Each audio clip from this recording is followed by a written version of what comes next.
पूरी दुनिया को सुधारने का ठेका आपने नहीं लिया।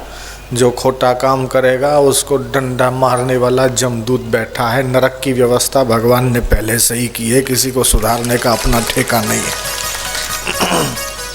तो बोले स्वामी जी आप तो इतना सत्संग करते हो, तो आपने तो फिर सुधारने का ठेका ले रखा है। ना बाबा ना, हमने सुधारने का कोई ठेका नहीं ले रखा है। ये तो स्वांत सुखा है, अपने सुख के लिए और लोगों के मन में भगवान की भक्ति जग जाए, ईश्वर की भक्ति जग जाए, थोड़ा आध्यात्मिक लाभ हो जाए इसलिए। बाकी हम सुधारने वाले कौन होते हैं? भगवान राम थे तब भी अच्छे बुरे लोग थे, भगवान कृष्ण थे तब भी अच्छे लोग थे और बुरे लोग थे। भगवान के जमाने में भी सारे बुरे लोग खत्म नहीं हुए। झूलेलाल साईं थे तब भी अच्छे लोग थे, बुरे लोग थे, बीच में भी थे। संत कबीर थे, नानक थे, तब भी निंदा करने वाले लोग थे, बुराई करने वाले लोग थे, व्यसन करने वाले लोग थे। अभी भी बापूजी जैसे इतने महान संत सद्गुरु होने के बाद भी दारू पीने वाले पीते हैं, गुटखा खाने वाले खाते हैं। तो एक संत आकर या एक ईश्वर का अवतार आकर पूरी दुनिया को सुधार नहीं सकता। दे सको तो दो टूटते हुए दिलों को जोड़ने का काम करो, लेकिन जुड़े हुए दिलों को तोड़ने का काम आपका नहीं है मेरे भैया। आप तो दूसरों की उन्नति सोचिए, आप तो दूसरों का हित सोचिए, आप तो दूसरों का कल्याण सोचिए। जो अच्छे लोग हैं, जो उनकी बात को आदर से, श्रद्धा से, शांति से सुनते हैं और अपने जीवन को उन्नत करना चाहते हैं, ऐसे लोगों से तुम मित्रता करो। और जो बुरे लोग हैं उनको देखकर दुखी मत हो, उनको देखकर भगवान से प्रार्थना करो कि हे भगवान इनको भी सद्बुद्धि मिल जाए, ये भी बुराई छोड़कर ऊपर उठ जाए। बुराई से द्वेष करना है, बुरे व्यक्ति से द्वेष नहीं करना है। सबके मन में अच्छा और बुरा दोनों वृत्तियां, दोनों बातें रहती है। सुमति कुमति सबके उर रहहीं, वेद पुराण निगम असकहीं। सुमति और कुमति सभी के मन में, सभी की बुद्धि में रहती है। जो सुमति को पोषण देता है वो मनुष्यत्व से ऊपर उठकर देवत्व की ओर बढ़ जाता। और जो कुमति को, बुरे विचारों को, बुरे कर्मों को महत्व देता है, वो धीरे धीरे धीरे धीरे धीरे धीरे उसका सत्वगुण कम हो जाता है। रजोगुण और तमोगुण की अधिकता होती है और रजोगुण और तमोगुण बढ़ने से अधो गच्छन्ति तामसा। गीता ने कहा कि मूढ़ा जन्मनि जन्मनि, मूढ़ लोग जन्म जन्मांतर को प्राप्त होते रहते हैं। मनुष्य शरीर को गंवा देते हैं, फिर मरने के बाद कीट पतंग, चींटी, मच्छर, मछली, चिड़िया, कुत्ते, बिल्ली, चूहे, कितनी योनियां गिनाएं, उन योनियों में चले जाते हैं। फिर 84 लाख योनियां घूमने के बाद फिर मनुष्य शरीर उनको मिलता है। फिर सुमति कुमति फिर उनको मिलती है। भगवान ने स्वतंत्रता दे रखी है मनुष्य को, वो चाहे तो अच्छा बन जाए, वो चाहे तो बुरा बन जाए। मनुष्य आप ही अपना गुरु बन जाए तो सतगुरु का ज्ञान काम आएगा, और आप अपना अगर गुरु नहीं बनेगा तो ब्रह्मा विष्णु महेश 33 करोड़ देवता और सतगुरुदेव साक्षात सारे के सारे दोनों हाथ उठा के उसको आशीर्वाद दें, लेकिन वो खुद अगर तैयार नहीं है तो उन सब का आशीर्वाद फैल हो जाएगा। इसलिए हम आपसे 2 हाथ जोड़ के प्रार्थना करते हैं कि आप पहले अपने आप के गुरु बनिए और अपने आप का संसार सागर से उद्धार कीजिए महाराज। यही बात भगवान श्री कृष्ण ने गीता में कही। भगवान गीता में कहते हैं उद्धरेदात्मनात्मानं नात्मानाम अवसादयेत्, आत्मैव आत्मनो बंधु आत्मैव रिपुरात्मनः। कि मनुष्य आप ही अपना मित्र है, आप ही अपना शत्रु है। जो बुरे कार्यों में, बुरे विचारों में मन लगता है, वो धीरे धीरे धीरे जैसा विचार होता है वैसे कर्म होते हैं। तो पहले बुरे विचार मनुष्य के मन को घेरते हैं कि ऐसा कर लूँ, वैसा कर लूँ, धोखा कर लूँ, बेईमानी कर दूँ, ये कर दूँ, वो कर दूँ। अब बुरा चिंतन करते करते करते करते फिर बुरे कर्म होते हैं, बुरा कर्म बुरा चिंतन करते करते मनुष्य फिर धीरे धीरे पतित होता जाता है। और अच्छा विचार करते करते अच्छे कर्म करते करते वो ऊपर उठता जाता है। तो मनुष्य अपने आत्मा का हनन न करे, अपने आत्मा को गर्त में न गिराए। और समझो किसी ने चोरी किया, झूठ बोला, धोखा किया, बदमाशी किया। मेरे निवास पे कल एक माई आई थी, कल भी आई थी, आज भी आई थी। उसने एक बात मेरे से कही, बोले मेरे पति को एक आदमी मिला था, उसने कहा कि तुम अमुक अमुक धंधे में इतने पैसे लगाओ तो तुम्हारे पैसे इतने समय में दुगने हो जाएंगे। और मेरे पति वैसे तो बहुत अच्छे हैं, किसी को ऐसे उधार नहीं देते, लेकिन उस आदमी ने क्या पता क्या मीठी मीठी बातें करके कैसा तो पटाया कि 35 लाख रुपया मेरे पति ने, अपना जितना था 10, 15, 12 लाख उसका खुद का होगा, बाकी अपने रिश्तेदारों से इससे उससे थोड़ा, बोले 2 लाख दो, 5 लाख दो, 8 लाख दो, ऐसे करके अपने साथियों से और मिला के 35 लाख रुपया उसको दिया और फिर वो अभी कहाँ है हमको पता नहीं है। उसका फ़ोटो भी आज ले आए थे मेरे पास, फिर मैंने मंत्र दिया है। और फिर बोले ऐसा वो व्यक्ति दूसरे से भी कितना, बम्बई में और दूसरी जगह भी वो व्यक्ति न जाने किसी से 50 लाख, किसी से 20 लाख, किसी से 15 लाख, किसी से कितना। तो ऐसे लोग भी समाज में घूमते हैं। ये अनुभव इसलिए मैंने बताया कि जल्दीबाजी में आकर मीठी चिकनी किसी की बातें सुनकर किसी के चक्कर में फंसना नहीं चाहिए, नहीं तो बहुत घाटा हो जाता है। जयराम जी की बोलना पड़ेगा। वो बोलती थी अब तो मेरा कोई नहीं, बेचारी बहुत रो रही थी कल। तो मैंने कहा तेरे पति को ले आना, तो वो फिर आज अपने पति को भी ले आई थी। फिर मैंने उसको मंत्र दिया, मैंने कहा रख भगवान पे तेरा अच्छा होगा, चल। मैंने कहा अखबार में न्यूज़ दे दे, उसका फ़ोटो दे दे, ताकि दूसरे लोग भी उससे सावधान रहे, तो दूसरे बच जाएंगे ठगने से। ज़रा न्यूज़ में उसका नाम दिलवा दे और फ़ोटो पहुंचवा दे, न्यूज़ वाले ज़रा दे दे में। तो ऐसे लोग भोले भाले लोगों को ठगते हैं, उनको पता नहीं कि हम अपनी मीठी जुबान से लोगों को ठगते हैं तो हमारी क्या दुर्गति होगी। कर्मों का फल भुगतना ही पड़ता है। गहना कर्मणो गति ही, कर्म प्रधान विश्व रचि राखा, जो जस करहीं तैसा फल चाखा। ये कर्मों की गति बड़ी गहन है।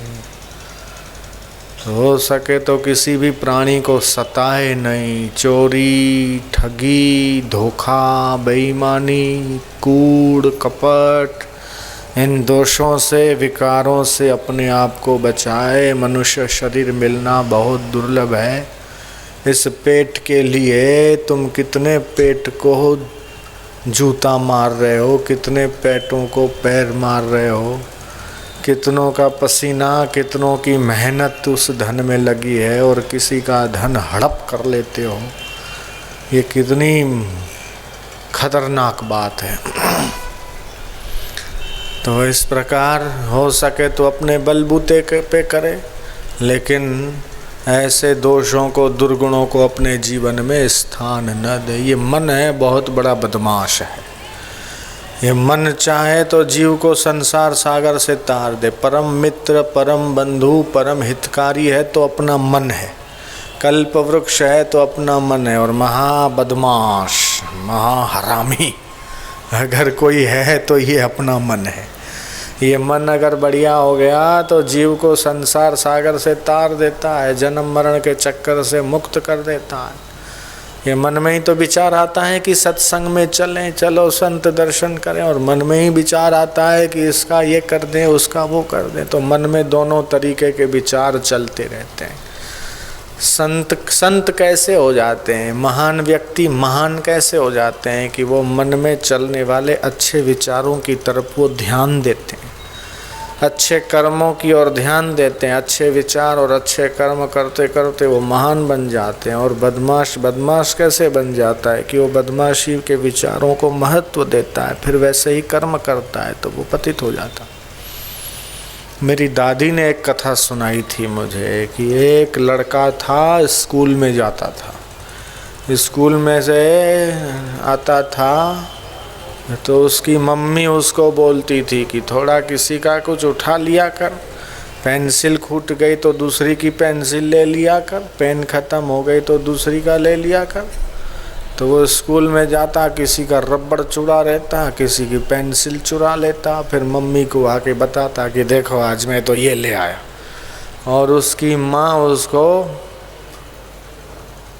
खुश होके बोलती थी, हाँ बहुत बढ़िया, आज तो तूने बड़ा अच्छा काम किया। धीरे धीरे धीरे उसकी ये गंदी आदत बढ़ते बढ़ते फिर वो और ऐसा करने लगा। करते करते एक वो चोर बना, चोर में से महाचोर बना, महाचोर में से आगे चल के वो एक बड़ा गुंडा बन गया। फिर तो डकैती डाले और ये करे वो करे। एक बार फिर उसमें पकड़ा गया तो फिर उससे सब निकलवाया गया, सजा देकर तूने क्या क्या किया है लिख के दे। दंड मिला और जब देखा कि नहीं अब तो बताने के सिवा कोई चारा नहीं, तो उसने अपनी ज़िंदगी में किए हुए सारे अपराधों को उसने बता दिया कि मैंने ये किया था। तो उसको मृत्यु दंड दिया गया। मृत्यु दंड कैसा कि फांसी पे चढ़ाया गया। तो जिस वक्त उसको फांसी पे लटकाया जा रहा था उस वक्त उसको पूछा गया कि तेरी आखिरी इच्छा क्या है। उसने बोला मेरी आखिरी इच्छा है कि मुझे मेरी माँ से मिलना है, मेरी माँ को बुलवाओ। तो उसकी माँ को बुलवाया गया। जब माँ उसकी आई, बोल क्या है, तो बोले तू और नज़दीक आ। वो और नज़दीक गई, बोले और नज़दीक आ। वो और नज़दीक गई, बोले और आ। वो और गई, बोले और आ। एकदम नज़दीक आके खड़ी हो गई। तो उसने ज़ोर से झटका मार के अपने दांतों से, हाथ तो बंधे हुए थे पीछे, उसके दोनों हाथ पीछे बंधे थे, दोनों पैर बांधे हुए थे और गले में वो रस्सा फिट था। अब केवल उसको थोड़ा खींचना था और नीचे से वो पार्टी हटाना था ताकि वो फांसी पे लटक जाए। तो उसकी माँ को और नज़दीक बुलाया। जब एकदम नज़दीक आई तो वो बेटे ने क्या किया, ज़ोर से उसके माँ के नाक को काट लिया। और इतना ज़ोर से काटा कि उसका नाक उसके मुंह में आ गया। उसने वो फेंक दिया और पूरा खून बह चला। तो जो देखने वाले थे उन्होंने पूछा कि तूने ऐसा क्यों किया, तू तो मर रहा है और मरते मरते अपनी माँ का तुमने एकदम नाक अपने दांतों से काट लिया। बोले मैं इतना बड़ा, पहले छोटा चोर था, जब स्कूल में था तो छोटा चोर था, छोटे चोर में से बड़ा चोर मुझे बनाया तो मेरी ये जो दुष्ट माँ है उसने बनाया। ये मेरी माँ नहीं, ये तो दुष्टा है। बोले माँ का काम था कि मैंने छोटी मोटी गलती किया तो मेरे को जरा बोध पाठ सिखाती, मुझे आंख दिखाती, एक थप्पड़ मारती। अच्छा है मेरा बेटा, अच्छा है, आज तो पेंसिल ले आया, आज तो रबड़ ले आया। डांटा नहीं, मैंने गलत किया तो उसमें और इसने प्रोत्साहन दिया। करते करते मेरी गंदी आदत पड़ती गई। छोटी चोरी में से बड़ी चोरी, बड़ी में से और बड़ी, फिर मैं बड़ा चोर बना, फिर गुंडा बना और उसी में मैं पकड़ा गया। तो मेरी फांसी का कारण ये दुष्टा है। मैंने इसलिए काटा ताकि दूसरी माताओं को और दूसरे लड़कों को भी पता चले कि बुराई का फल कितना खतरनाक होता है, इसलिए मैंने इसका नाक काट दिया। कथा भले छोटी है लेकिन सार है इसमें।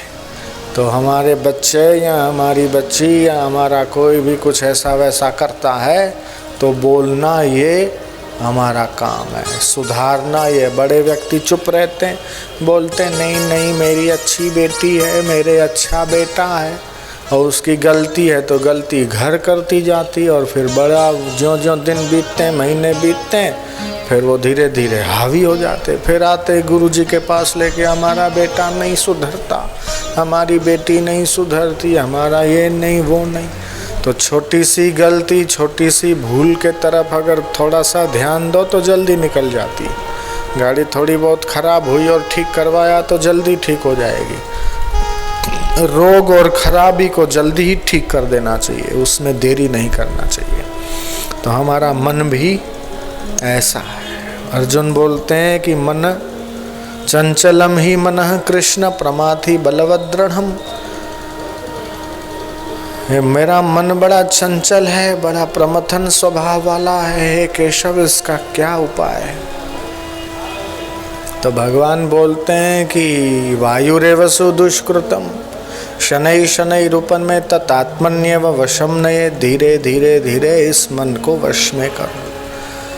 तो ये मन के हारे हार है, मन के जीते जीत। अपने मन को तुम भगवान में लगाओ, अपने मन को सत्संग में लगाओ, अपने मन को भगवान के ध्यान में लगाओ, अपने मन का तुम कल्याण करो। तो ये मन 84 लाख योनियों से तुम्हें मुक्त करवा देगा।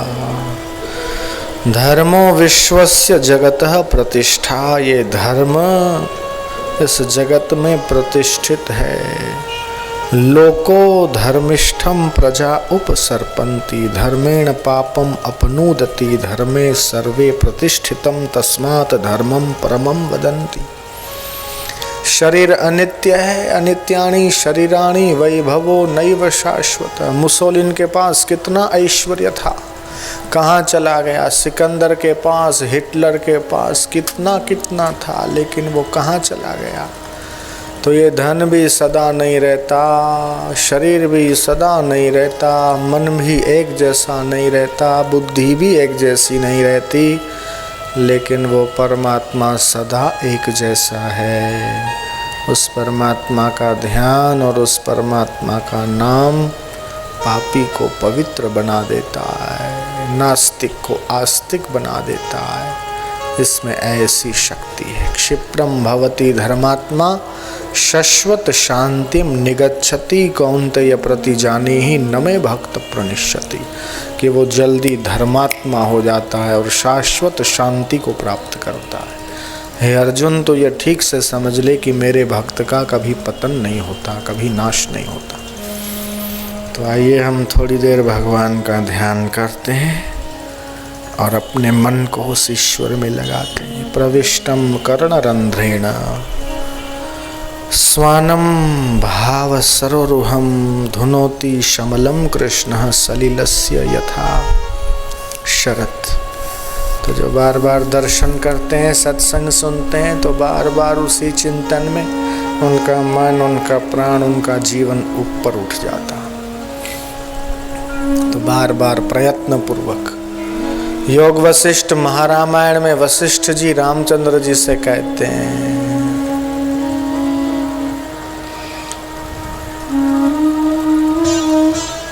क्या बोलते हैं वशिष्ठ जी रामचंद्र जी से?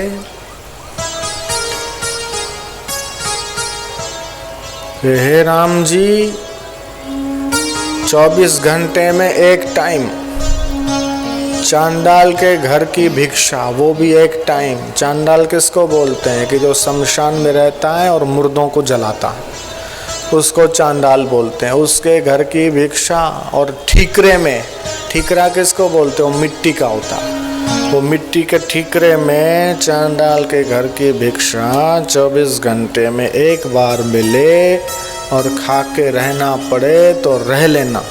लेकिन जहाँ सत्संग होता है, जहाँ संत दर्शन होता है, उस जगह का त्याग नहीं करना। बदले में अगर किसी ब्रह्म ज्ञानी के दर्शन होते हैं तो जरूर करना चाहिए। बदले में अगर ये करना पड़े तो भी परवाह नहीं। तो इधर तो चांडाल के घर की भिक्षा नहीं, इधर तो प्रसाद मिलता है, और वो भी एक टाइम नहीं। इधर तो घर भी पास में। पहले के जमाने में तो राजा महाराजा राजपाट छोड़ के चले जाते थे, जंगलों में महापुरुषों को ढूंढते थे। आजकल तो इतनी पार्टियां हो गई, राष्ट्रवादी कांग्रेस और बीजेपी और जनता दल और ये और वो और कितनी कितनी पार्टियां, याद भी नहीं रहती, इतनी सारी पार्टियां हैं। और उस समय तो ऋषभ देव का एक छत्र राज्य था, चक्रवर्ती सम्राट थे, कोई प्रतिद्वंदी नहीं था उनका, कोई हराने वाला नहीं था। आज तो एक कुर्सी पे बैठता है तो दूसरे कई लोग उसकी टांग खींचने वाले होते हैं, चाहे कोई भी पोस्ट हो। पीएम बन जाने के बाद भी क्रिटिसाइज होती रहती है और अखबार वाले कार्टून छापते रहते हैं, राष्ट्रपति के भी और पीएम के भी हमने देखे, आपने भी देखे होंगे। गुजरात की और एमपी की और राजस्थान की अखबारें, इधर की तो मैं खास नहीं देखा, तो वहाँ तो कार्टून भी छाप देते हैं चित्रकार लोग और कुछ का कुछ लिख देते हैं और कुछ का कुछ उनके लिए स्टेटमेंट भी दे देते हैं। लोकतंत्र है तो होता है ऐसा। लेकिन उस समय ऋषभ देव, पहले भारत नाम अपने देश का भारत नहीं था, नाम था अजनाब खंड। जिस भूमि पे, जिस देश पे अपन बैठे हैं उसका नाम था अजनाब खंड। लेकिन ऋषभ देव के बुद्धिमान, स्वरूपवान, सरल स्वभाव, मीठी बोली, अपने उत्तम गुण, उत्तम स्वभाव, उत्तम वाणी और उत्तम व्यवहार के धनी भरत और बहुलाश्व ये बेटे थे। वैसे 100 बेटे हुए उनके, लेकिन ये 2 बेटे ऐसे प्रभावशाली थे, ऐसे बुद्धिमान थे, ऐसे तेजस्वी थे कि जहाँ जाते वहाँ लोग उनके दीवाने हो जाते। जो वो कहते लोग उनकी बात टाल नहीं सकते थे। बड़े विनयी थे, बड़े सुशील थे, बड़े सुयोग्य थे, बड़े विद्वान थे, एक से एक बढ़कर उनके भीतर सद्गुण थे। तो उस भरत नाम के बेटे के कारण जब ऋषभ देव वृद्ध हुए तब सोचा कि मैंने इतने भोग भोग लिए, बढ़िया से बढ़िया खा लिया, बढ़िया से बढ़िया रह लिया, अच्छे से अच्छे मकान में रह लिया, महल में रह लिया, दास और दासियों की सेवा लेके देख लिया, हीरे जवाहरात और न जाने कितने बढ़िया बढ़िया आभूषण हमने पहन के देख लिए, जय जयकार सुन के देख ली, भाट और चारण उनकी स्तुति गाते थकते नहीं थे। ऐसे ऐसे तो उनके पास लोग थे, पंडित और चारण और क्या क्या। अच्छे से अच्छे नाच हमने देख लिए, अच्छे अच्छे गाने हमने सुन लिए, अच्छे से अच्छी जगहें हमने देख ली, खूब जय जयकार भी देख लिया। लेकिन जो शरीर सदा रहेगा नहीं, पहले था नहीं, एक जैसा रहता नहीं, कभी कोई बीमारी होती, कभी कोई बीमारी होती है, मन भी एक जैसा नहीं रहता। इसमें बाहर का इतना हमने सुख भोग लिया, पा लिया, लेकिन देखो तो क्या है, सदा रहेगा नहीं। अंत में तो ये शरीर छोड़ के भी जाना पड़ेगा। शरीर छोड़ के चले जाना पड़े उससे पहले मैं भीतर से शरीर की आसक्ति को त्याग करके अजर अमर आत्मा परमात्मा की मुलाकात कर लूं, ऐसा मेरा दिन आ जाए।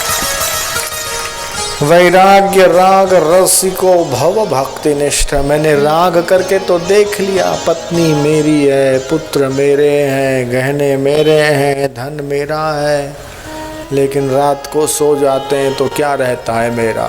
कुछ नहीं। और उठते हैं फिर मेरापन भासता है।